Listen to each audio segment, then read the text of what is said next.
खेल जगत कार्यक्रम में आप सबों का बहुत बहुत स्वागत है।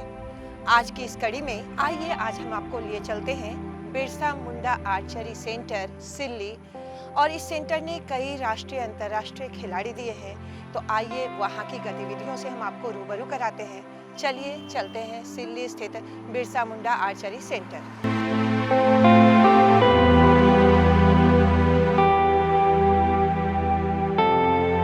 सिल्ली जाने के क्रम में हमें मिलता है जोन्हा जलप्रपात। 722 सीढ़ियों का उपयोग करके हमें झरने तक पहुंचना पड़ता है। गौतम पहाड़ी पर स्थित इस जलप्रपात को गौतम धारा भी कहा जाता है। 140 फीट की ऊंचाई से गिरने वाला झरना पर्यटकों को एक सुंदर अनुभव प्रदान करता है। जोन्हा फॉल सबसे सुरक्षित पर्यटन स्थलों में से एक माना जाता है।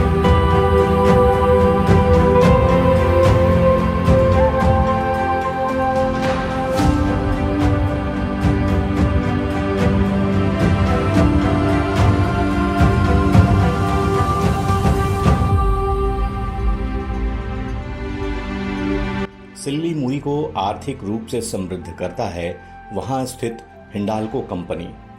इसके अलावा यहां पर स्थित है फुटबॉल खेलने वाले खिलाड़ियों के लिए स्टेडियम, और इसी में दूर दराज के ग्रामीण क्षेत्र के बच्चों के लिए स्थित है बिरसा मुंडा आर्चरी सेंटर।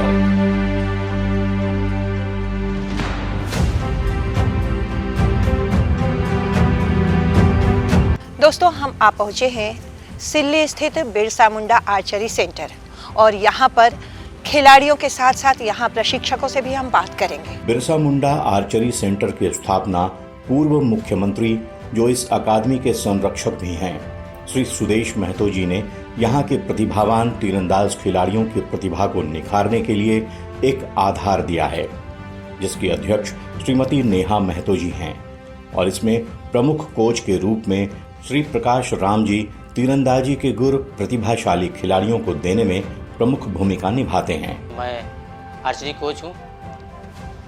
विगत 2009 से मैं सिल्ली में आर्चरी की ट्रेनिंग करा रहा हूँ।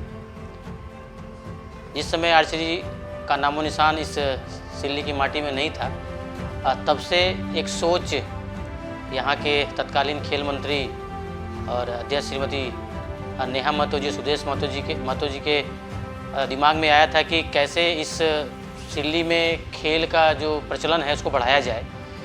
और उनकी सोच का ये परिणाम हुआ कि उन्होंने 2009 में सिल्ली में तीरंदाजी की एकेडमी की स्थापना की, और तब से यहाँ पर इसको स्थापित करना बहुत बड़ा हम लोगों के लिए कहा जाए तो कठिन था, क्योंकि उस समय इस परिवेश में खेल ना के बराबर था। सुदेश जी खुद खेलते थे तो उनके अंदर खेल भावना थी, पर यहाँ के जनमानस के अंदर कहीं ना कहीं खेल सही नहीं बैठता था दिमाग में, इसलिए हम लोग को काफ़ी स्ट्रगल करना पड़ा। शुरुआती दौर में बच्चों को लाना, बच्चों को उनको समझाना और उनको ग्राउंड तक लाना एक हमारे लिए बहुत बड़ा टास्क हुआ करता था। और उस समय हम लोगों ने जब स्टार्ट किया तो कस्तूरबा गांधी बालिका विद्यालय को हम लोगों ने टारगेट किया, और वहाँ से लार्ज स्केल में लड़कियों का एक कहा जाए तो हम लोगों को एक टैलेंट मिला, और उस टैलेंट को हम लोगों ने वहाँ से टैलेंट हंट करके कुछ बच्चियों को हम लोगों ने ग्राउंड तक लाने का प्रयास किया। और उसके बाद धीरे धीरे बच्चियों के अंदर तीरंदाजी का जो भाव है वो जागना शुरू हुआ, और हम लोगों ने साल 2 साल के अंदर यहाँ से स्टेट लेवल तक के खिलाड़ी निकल के सामने आए। उस समय लड़कियों को लोअर पहनाना, यानी कि जो ट्राउज़र होता है उसको पहनाना हमारे लिए कठिन काम था, क्योंकि लड़कियाँ पहनना नहीं चाहती थी। पर हम लोगों ने बहुत ज़्यादा उनको मोटिवेट किया, और मोटिवेट करने के बाद हम लोगों ने बच्चों को ट्रैक सूट पे लाना स्टार्ट किया, और उसका परिणाम रहा कि सबसे पहले हम लोगों ने स्टेट लेवल और नेशनल लेवल पर यहाँ से खिलाड़ी निकल के सामने आए। सिल्ली विधानसभा में सुदूर गांव के लड़के लड़कियों की प्रतिभा को बढ़ाने के लिए इस अकादमी की स्थापना की गई, जिससे आर्थिक रूप से कमजोर बच्चे या जिन्हें पढ़ने में रुचि न होकर खेल में ज्यादा रुचि हो, वैसे बच्चों को प्रशिक्षित किया जा सके, जिससे वह अपनी प्रतिभा को लोगों के सामने लाकर अपने परिवार के साथ साथ राज्य और देश का नाम रोशन कर सकें। रोहित कुमार जी, आप यहाँ पे प्रशिक्षक हैं, यहाँ पे सब तरह के बच्चे आते हैं। आर्थिक रूप से सशक्त भी, कमज़ोर बच्चे भी। कमज़ोर बच्चों को किस तरह से यहाँ सहयोग मिलता है, कैसे उन्हें आगे बढ़ाया जाता है? सबसे बड़ा चैलेंजिंग हम लोग के लिए ये होती है, सुदूर ग्रामीण क्षेत्र एरिया है जी। तो यहाँ के बच्चों को सिलेक्शन करना, हम लोग बहुत ऐसे बच्चे हैं कि आर्थिक रूप से कमज़ोर होते हैं, उनको सिलेक्शन करना, मतलब बच्चे नए बच्चे जो उनको हम स्कूल जाते हैं उनको सिलेक्ट करते हैं, वहाँ से यहाँ लाना, उनको फिर कराना, ये सबसे बड़ा चैलेंज होता है हम लोग के लिए। उनको इक्विपमेंट्स प्रोवाइड करना, उनका पढ़ाई लिखाई खाना पीना सारा चीज़ हमें देना पड़ता है। तो ये इसके लिए ये संभव इसलिए हो पाता है कि हमारे जो मुख्य संरक्षक हैं सुदेश कुमार महतो जी और प्रेसिडेंट अध्यक्ष श्रीमती नेहा महतो जी, उनके प्रयास से ये हो पाता है, हम कर पाते हैं इन बच्चों को। और ये एकेडमी हमारा इस ऐसा है कि ऐसे बच्चे आते हैं जिनके माता पिता दोनों नहीं होते हैं, किन्हीं के माता नहीं है किन्हीं के पिता नहीं है। तो एक एकेडमी भारत का बोला जाए विश्व का ये पहला एकेडमी होगा जो बिरसा मुंडा तीरंदाजी एकेडमी, जो एक बच्ची का भी यहाँ से विवाह संपन्न हुआ। ये संस्था यहाँ के बच्चों के लिए, जो ग्रामीण क्षेत्र के बच्चों के लिए बहुत अच्छा काम कर रही है। जो यहाँ के बच्चे कभी ट्रेन में नहीं चढ़े थे, जो कभी फ्लाइट में नहीं चढ़े, वो बच्चे यहाँ से खेल रहे, खेल के निकल के देश का प्रतिनिधित्व, राज्य का प्रतिनिधित्व कर रहे हैं। ये सबसे बड़े गौरव की बात ये इस क्षेत्र के लिए है। हमारे साथ हैं Asian silver medallist Madhumita. Madhumita, दर्शक ये जानना चाहते हैं कि आपका बचपन कैसे बीता? बाकी बच्चों के तरह मेरा बचपन नहीं रहा। मेरा बचपन थोड़ा ख़ास रहा क्योंकि हम बाकी बच्चों की तरह उनसे ज़्यादा खेल कूद में ज़्यादा रुचि रखते थे। और मेरे घर से मेरे पेरेंट्स थोड़ा कम बोलते थे खेलने के लिए। रात के 8 बजे हम खेल के वापस आते थे घर के अंदर। तो शुरू से गार्जियन जो थे मेरे पापा मम्मी स्ट्रिक्ट रहते थे कि इतना लेट होकर के आती है, तुम लड़की है, कम से कम 6-7 बजे तक भी घर आ जाया करो। पर मेरा इंटरेस्ट खेल के प्रति ज़्यादा रहा, जिस कारण मुझे नहीं पता था कि हम खेल के ही लिए इतने आगे चले जाएंगे। पर हाँ, बचपन से मेरा खेल में ज़्यादा इंटरेस्ट रहा था। भगवान बिरसा मुंडा के नाम पर इस अकादमी का नामकरण करने के पीछे एक ही उद्देश्य रहा है कि झारखंड में जनजातीय लोगों का जुड़ाव तीर धनुष से जन्म लेते के साथ हो जाता है। जिस तरह भगवान बिरसा मुंडा तीर धनुष के द्वारा अंग्रेजों से लोहा लिया, उनके नाम पर अकादमी का नाम देना उनके लिए एक श्रद्धांजलि है। इस अकादमी से ऐसे बहुत सारे तीरंदाज निकले हैं जिन्होंने देश ही नहीं विदेशों में भी भारत का नाम रोशन किया है। उन्हीं में से एक खिलाड़ी श्रीमती मधुमिता जी भी हैं, जिन्होंने जकार्ता में एशियन गेम्स में सिल्वर मेडल लाकर देश का नाम रोशन किया। किंतु यह सफर इतना आसान नहीं था। मधुमिता इस एकेडमी में आई, इसके बाद से आगे का सफर कैसा रहा आपका? इस एकेडमी में आने के बाद ही असली स्ट्रगल क्या होता है लाइफ का हमको पता चला। क्योंकि जब हम इस एकेडमी में आए थे तो यहाँ पे कुछ भी नहीं था। कुछ भी नहीं मीन्स ये पूरा जंगल था और हमारा कोई प्रॉपर हॉस्टल नहीं था, कुछ भी नहीं था यहाँ पे। बस एक धनुष लेकर आए थे हम और वो रख के यहाँ से पे सीखना स्टार्ट किए। धीरे धीरे हम लोग थोड़ा इम्प्रूव करने लगे। उसके बाद फिर लोगों का सपोर्ट मिलने लगा। फिर जब सुदेश सर का सपोर्ट मिलना स्टार्ट हुआ हमें, तब जाकर के हम थोड़ा पटरी पे आए, मैं और मेरे साथ साथ मेरे साथी खिलाड़ी लोग। क्योंकि वहाँ जो हमारा जो स्टार्टिंग पॉइंट था, वहाँ से हम लोग बहुत कुछ सीखे, कैसे स्ट्रगल करके लाइफ में आगे बढ़ा जाता है। वहाँ से इन छोटे छोटे मतलब कि स्ट्रगल को दूर करते हुए पहले नेशनल चैम्पियन बने, फिर पहले नेशनल मेडलिस्ट बने, फिर नेशनल चैम्पियन बने, फिर इंटरनेशनल खेले। और ये सब का जो दौर था, इसमें बहुत स्ट्रगल किए। फिर जब जाके सर का सपोर्ट मिला, आगे बढ़ते गए हम लोग, आगे धीरे धीरे स्थिति अच्छा होते गया। और जब हम लोग अच्छा करने लगे इस एकेडमी से, तब जाके हमें और भी लोगों का सपोर्ट मिलने लगा। और जब अच्छा होता है तो फिर सब कुछ अच्छा ही होने लगता है। तो ऐसा रहा हमारे साथ। और जो मेरे जूनियर्स हैं, जब हम अच्छा खेलने लगे, जब मेरे को स्कॉलरशिप वगैरह मिलने लगा, कैश अवार्ड मिलने लगा, तो जो हमारा आर्चरी गेम होता है ये बहुत महंगा होता है। हमारा पूरा सेट जो किट है हमारा पूरा 5 लाख का आता है पूरा।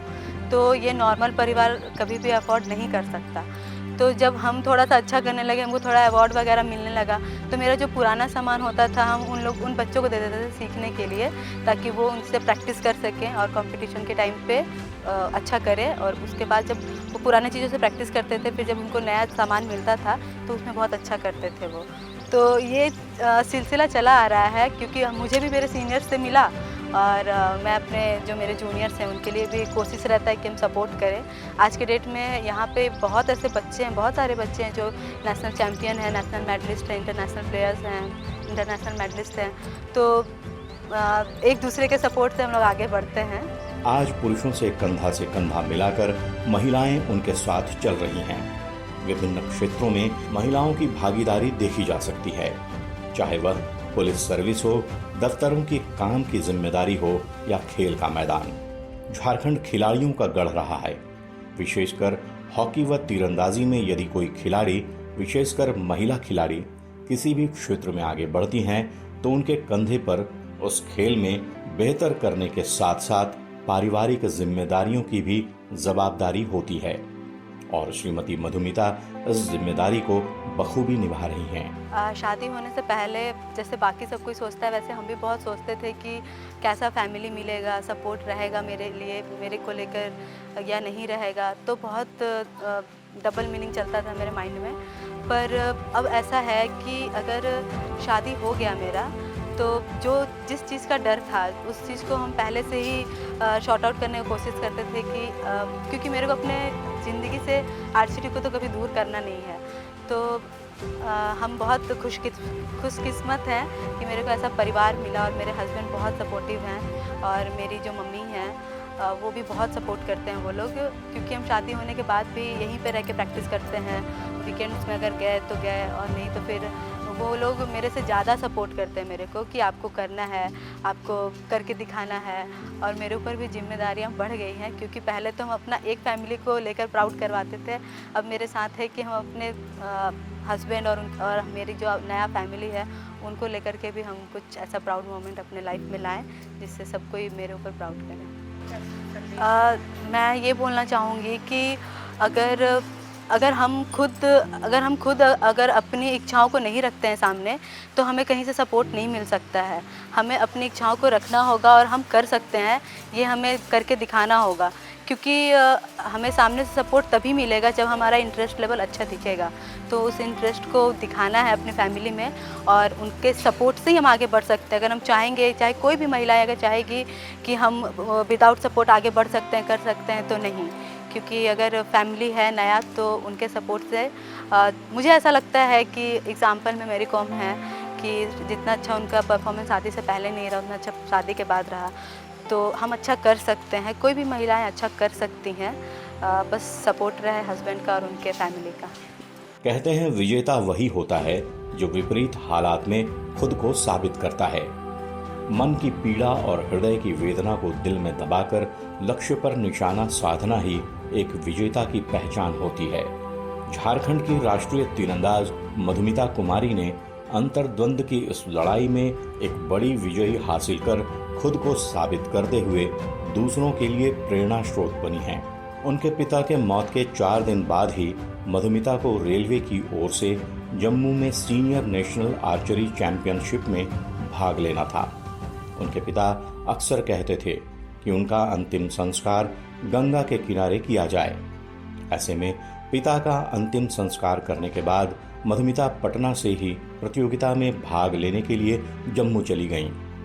यह उनके खेल भावना को दर्शाता है।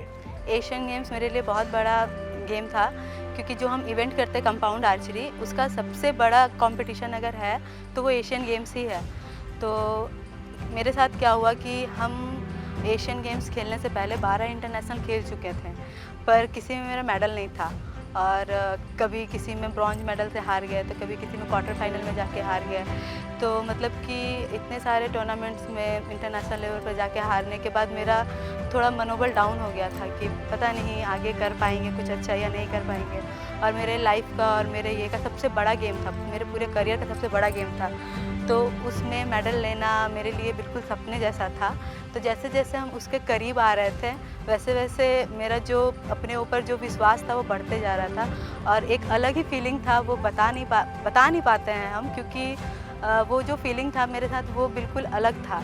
और एक हार्ट बीट का तेज़ चलना और उसके साथ में चलाना और कंपटीशन जीतना ये बहुत बड़ा बात होता है। उस चीज़ को फेस करते हुए जब पहली बार हमको इंटरनेशनल लेवल पे मेडल मिला तो वो खुशी बहुत अलग था। उसको हम कैसे सेलिब्रेट करें, हम खुद अपने आप पे विश्वास नहीं कर पा रहे थे कि हम इंटरनेशनल लेवल पे जाकर मेडल जीते हैं, वो भी अपने सबसे बड़े इवेंट में। तो ये जो था वो पल वो कभी हम भूल नहीं सकते अपनी लाइफ से। और वो मेरे साथ साथ मेरे एकेडमी के बच्चों का जो उत्साह था वो भी, मतलब कि हम तो उतने दूर से थे, फ़ोन पे देख रहे थे, पर ऐसा लग रहा था जैसे कि हम लोग कितना बड़ा कोई त्यौहार है यहाँ पे हमारे एकेडमी पे। इतना ज़्यादा 2-3 दिन सेलिब्रेट हुआ था। तो वो एक मेरे लाइफ का ऐसा पल था जो कभी भी नहीं भूल सकते हम। और आज भी हम उसको याद करके बहुत खुश हो जाते हैं अंदर से। और जब हम वहाँ से जीत कर आए थे तो मेरे पापा के आंखों से आंसू ही नहीं रुक रहा था, क्योंकि वो खुशी के आंसू थे और हम कंटिन्यू उस चीज़ को देख रहे थे और फील कर रहे थे कि शायद यही वो मोमेंट है जिसके लिए मम्मी पापा को हमको प्राउड करवाने का यही एक मोमेंट था कि हम करवा पाए और पापा मम्मी मेरे पे प्राउड किए। तो सच में पापा जितना खुश थे और मम्मी जितना खुश थी, शायद हम अगर किसी और फील्ड में रहते तो इतना बड़ा खुशी उनको नहीं दे पाते। मधुमिता, ये बताइए कि नई पीढ़ी या युवा पीढ़ी है, उनके लिए आप क्या संदेश देती हैं? नई पीढ़ी को हम यही संदेश देना चाहेंगे कि कभी भी हार नहीं मानना चाहिए। अगर एक बार ख़राब हो गया तो कोई बात नहीं, हम दोबारा ट्राई कर सकते हैं। और दोबारा भी अगर ख़राब हो गया तो हम तीसरा बार चौथा बार ट्राई कर सकते हैं। इसलिए कभी गिव अप नहीं करना है। और अगर मान लिए तो हार है और अगर ठान लिए तो जीत है। तो इसलिए ठान करके रहना है तो ज़रूर जीतेंगे। झारखंड में वैसे बहुत सारे खिलाड़ी हैं जिन्होंने अपने कठिन समय से लड़कर बेहतर प्रदर्शन करने की कोशिश की है। यहाँ के अधिकतर युवक युवतियाँ सुदूर गांव से आए होते हैं और जिनकी आर्थिक स्थिति भी बहुत अच्छी नहीं होती, लेकिन इन्हीं कठिनाइयों से लड़कर वे जीवन में कुछ करने की चाह से आगे बढ़ते हैं। ऐसे ही बहुत सारे खिलाड़ी हैं जो तीरंदाज बनने का सपना लेकर इस अकादमी में प्रशिक्षण ले रहे हैं और अकादमी के साथ साथ देश का नाम भी रोशन कर रहे हैं। मेरा नाम सविता कुमारी है। मैं 2016 में आर्चरी स्टार्ट की हूँ और नेशनल खेल चुकी हूँ और 2018 में बांग्लादेश में टीम में गोल्ड मेडल था और 2021 में प्रधानमंत्री बाल पुरस्कार से नवाजा गया है। और ये कोच सर और यहाँ के सूर्य सर, नेहा मैम का सपोर्ट रहा है और आगे भी करते रहेंगे सर लोग।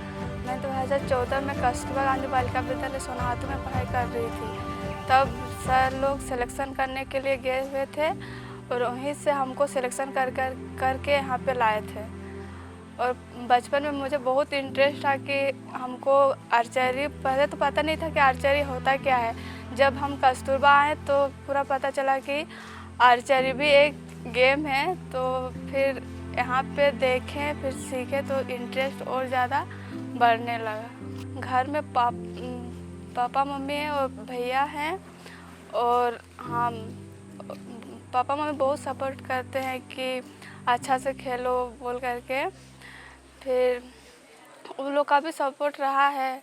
जब मैं बांग्लादेश में गोल्ड मेडल जीती थी तो पूरा मेरा गांव खुश था। फिर मेरा यहाँ पे एकेडमी के सर, फिर प्लेयर सब खुश थे कि मेडल जीत करके आ रहे हैं।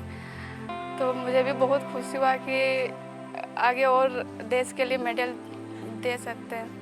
उन लोगों को बोलना चाहूँगी कि आगे देश के लिए मेडल जीते वो लोग भी और अपना राज्य और देश का नाम रोशन करें। पहले के समय में अक्सर हमारे बुजुर्ग कहते हुए पाए जाते थे कि पढ़ोगे लिखोगे तो बनोगे नवाब, खेलोगे कूदोगे तो बनोगे खराब। पर आज के समय में यह बात निरर्थक लगने लगी है, क्योंकि ऐसे बहुत से खिलाड़ी हैं जिन्होंने पढ़ाई के साथ साथ खेल से भी जुड़कर एक मुकाम पाया है।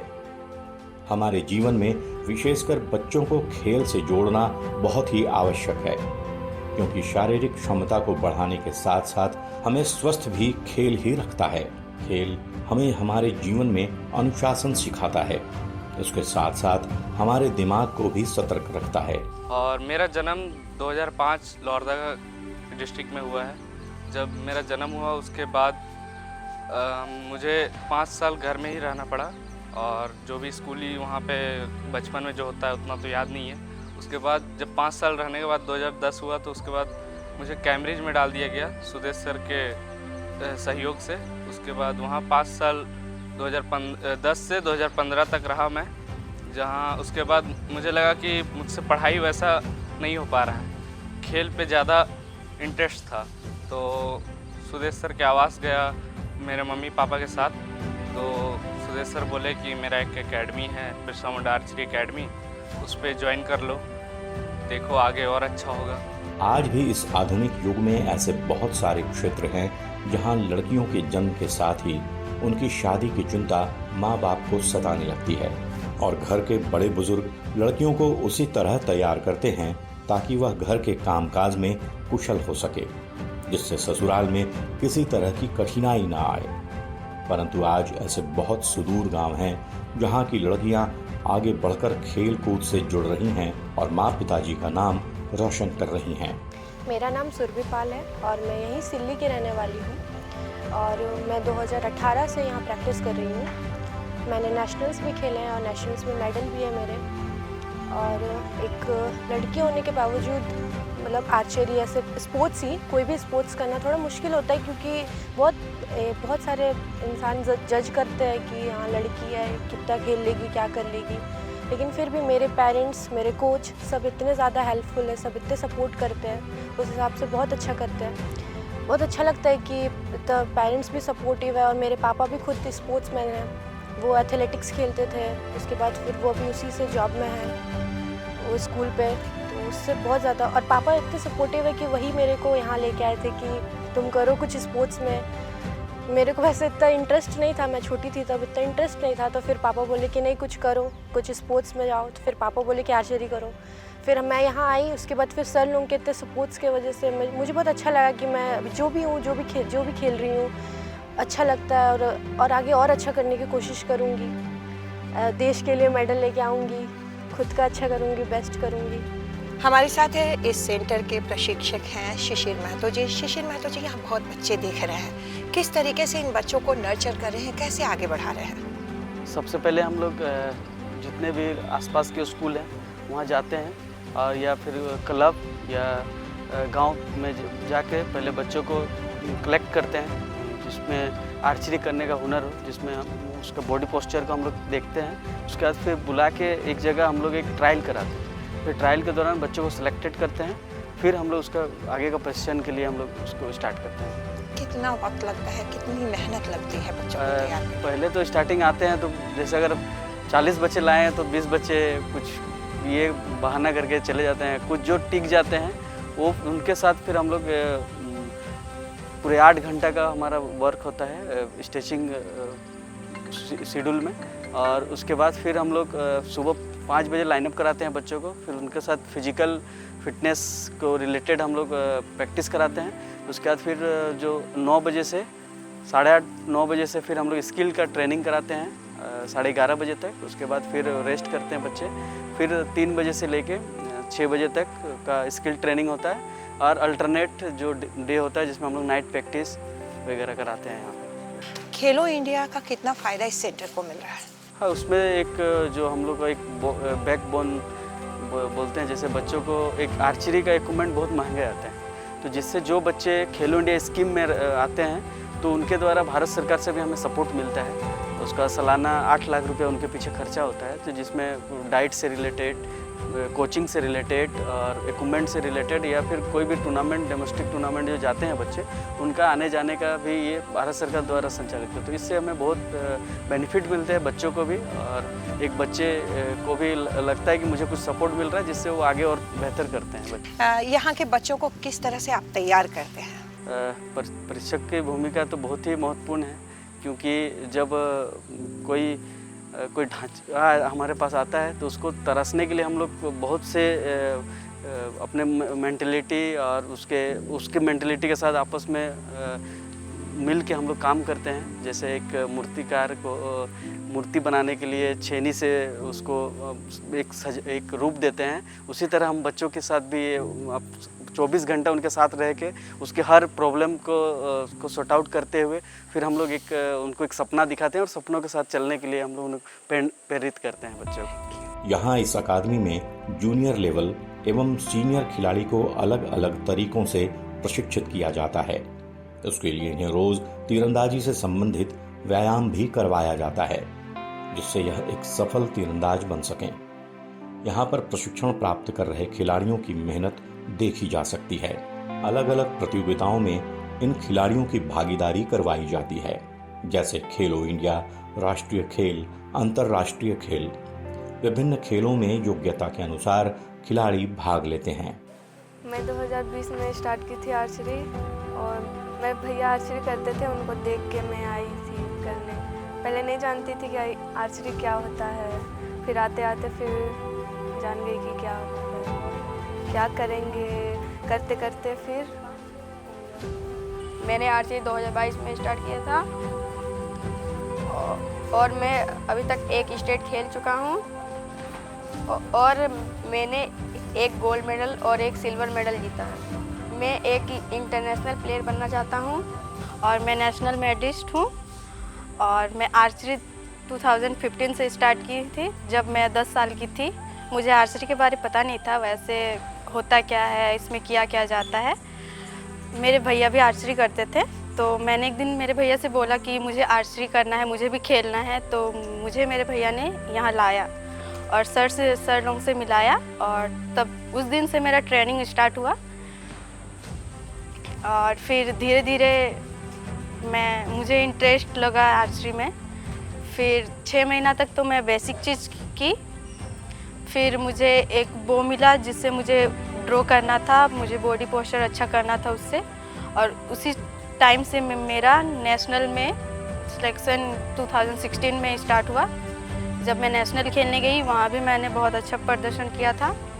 मैं आर्चरी 2016 से स्टार्ट किया था, और मेरा आर्चरी किए हुए 9 साल हो गया। मैंने अभी तक 10 नेशनल खेले हैं, वो भी सारे कैटेगरीज़ में, मिनी, सब जूनियर, जूनियर एंड सीनियर।